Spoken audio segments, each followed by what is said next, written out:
Imagine a city of ghosts, where the skeletons of buildings claw at a smoke-choked sky. The air, thick with the stench of cordite and death, carries the whispers of freezing winds and the constant deafening roar of artillery. This isn't a scene from a nightmare.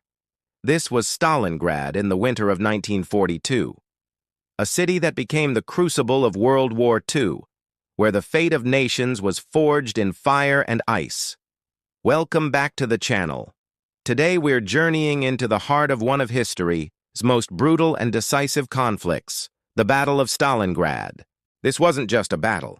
It was a grinder of men and machines, a symbol of unimaginable suffering and unbreakable will. To understand Stalingrad, we must first rewind to the summer of 1942. Operation Barbarossa, Hitler's massive invasion of the Soviet Union, had stalled before Moscow the previous winter. Now, with renewed vigor, he launched a new offensive, codenamed Case Blue. The target? The resource-rich Caucasus oil fields. But standing in the way was a city on the Volga River, a major industrial hub named after the Soviet leader himself, Stalingrad. For Hitler, capturing this city became an obsession, a matter of personal and ideological pride. For Stalin, defending it was a non-negotiable command. Order number 227 was issued. Not one step back. The German Sixth Army, a veteran force of over 250,000 men under General Friedrich Paulus, spearheaded the assault. They were confident, battle-hardened, and equipped with some of the best military hardware of the time. In late August, the Luftwaffe, Germany's air force, unleashed a horrific bombing campaign. Over 1,000 tons of bombs fell on the city in just 48 hours, reducing more than half of its housing to rubble and claiming tens of thousands of civilian lives. The city was a sea of fire. From the air, it looked like the end of the world, but for the defenders, it was just the beginning. As German panzers and infantry pushed into the burning ruins, they expected a swift victory. Instead, they found themselves in a new kind of hell. The sprawling industrial city transformed into a labyrinth of death. Every shattered factory, every collapsed apartment building, every sewer tunnel became a fortress. This was no longer Blitzkrieg, the lightning war of open fields. This was Rattenkrieg, the rat war. The fighting was intimate and savage. Soldiers fought not for miles of territory, but for single rooms, for stairwells, for piles of debris. A position captured in the morning could be lost by noon and retaken by nightfall, often at a staggering cost. The front line was everywhere and nowhere. A German soldier might be clearing a floor in an apartment block, only to be attacked by Soviet soldiers emerging from the floor below or the attic above. Take the infamous Pavlov's house. A single, 4-story apartment building overlooking a key square was defended by a platoon led by Sergeant Yakov Pavlov. For nearly 2 months, this small group of men held out against relentless German assaults.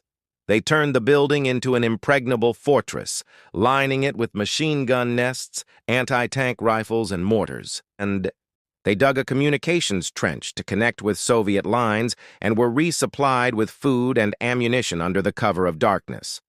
On German military maps, this one building was marked simply as a fortress. It became a powerful symbol of the stubborn, unyielding Soviet resistance. The vast grain elevator, a massive concrete silo complex, was another epicenter of the fighting. A small group of Soviet defenders held the towering structure for days, their machine guns high above the battlefield cutting down advancing German troops. The Germans eventually had to bring in tanks at point-blank range, blasting the concrete walls until the structure was a smoldering ruin, its grain stores burning for weeks and mixing with the smoke of battle. Life for the soldiers on both sides was a descent into pure survival. The constant shelling and sniper fire meant that death could come at any second. A moment's carelessness, a head raised too high, was a death sentence. Snipers became legendary figures. The Soviet marksman Vasily Zaitsev, credited with over 200 kills, became a national hero. his duel with a German master sniper becoming a story of its own, a microcosm of the larger struggle. Food was scarce. Water, often fetched from the freezing Volga under enemy fire, was more precious than gold. And then came the winter. General Winter, the Soviet Union's most reliable ally, arrived with a vengeance. Temperatures plummeted to -30, even -40 degrees Celsius. German soldiers, still in their summer uniforms, suffered terribly from frostbite and exposure. Their equipment seized up. Tank engines wouldn't start. Machine guns froze solid. The once mighty Sixth Army was being bled dry by the relentless fighting and frozen solid by the Russian winter. While the Germans were being ground down inside the city, the Soviet High Command, under Marshal Georgy Zhukov, was preparing a masterstroke. They had been quietly building up massive reserve armies on the flanks of the German advance, which were being held by weaker Romanian, Hungarian, and Italian forces. On November 19, 1942, the Soviets launched Operation Uranus. In a classic pincer movement, two massive Soviet fronts crashed through the Romanian armies north and south of Stalingrad. The German commanders were caught completely by surprise. Within just 4 days, the pincers met at the town of Kalak, snapping the trap shut. The entire German Sixth Army, over 250,000 men, was encircled, trapped. Hitler, in his remote headquarters, forbade General Paulus from attempting a breakout. He promised the Sixth Army would be supplied by air. The Luftwaffe chief, Hermann Göring, assured him it was possible. It was a fatal miscalculation. An air bridge was a fantasy. The encircled army needed a minimum of 500 tons of supplies per day to survive and fight.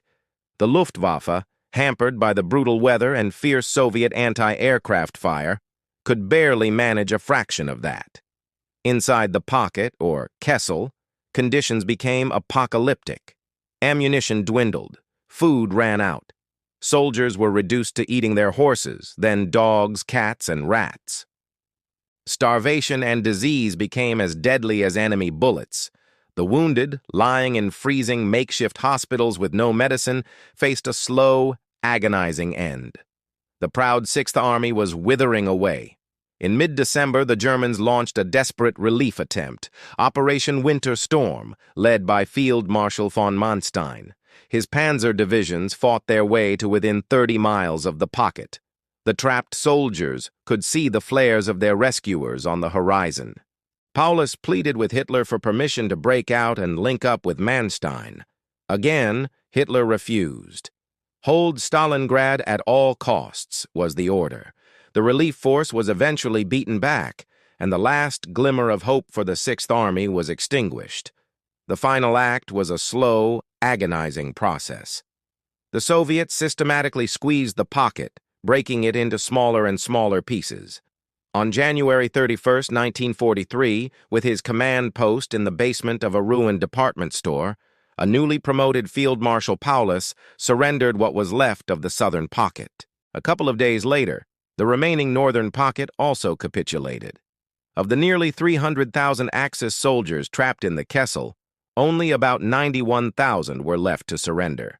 And of those, fewer than 6,000 would ever see their homes again, the rest perishing in Soviet captivity. The total casualties for the battle, including civilians, are estimated to be close to 2 million people, making it one of the bloodiest battles in human history. Stalingrad was more than a military victory for the Soviet Union. It was a profound psychological turning point. For the first time, an entire German field army had been annihilated. The myth of German invincibility was shattered forever. From Stalingrad onwards, the strategic initiative on the Eastern Front belonged to the Red Army. The long, bloody road to Berlin had begun. The story of Stalingrad is a testament to the extremes of human conflict, the brutality, the suffering, but also the incredible resilience and courage of the human spirit in the face of impossible odds. It serves as a chilling reminder of the true cost of war. Thank you so much for joining me on this deep dive into history. If you found this story as compelling as I do, please hit that like button and consider subscribing for more journeys into the past. Let me know in the comments what historical event you'd like to explore next. Until then, stay curious.